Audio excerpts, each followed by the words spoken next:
President of the Philippines, Rodrigo Roa Duterte.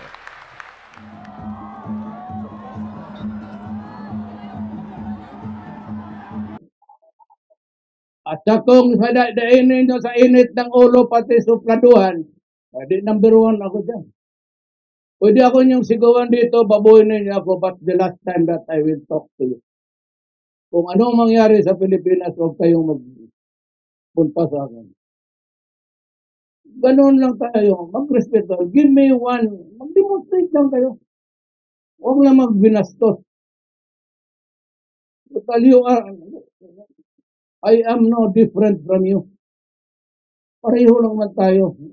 Usap po natin ng matino. Tapos ako, I'm willing to listen. I'm willing to give you. Ang land reform, ang pinakamabilis na. Ang akin lang yung pera, yung pantawid, pagpapangpagtulong sa inyo.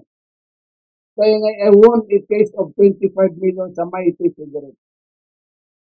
Yan, itulong ko yan sa mga mahirap. Ang mahirap lang may kailangan ng taxes sa mga mayaman nila. So para sa tao talaga lahat yan, okay mag-alala. Ang relasyon ko sa land, okay pa. Huwag ninyong sirain kasi magsama tayo. Ang madadamay ng pagkagano magkasamaan tayo ng loob. Damay lahat. Damay ako, damay ko.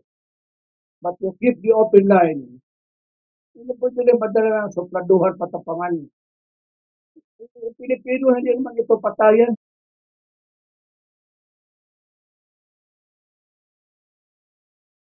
President of the Philippines, Rodrigo Roa Duterte.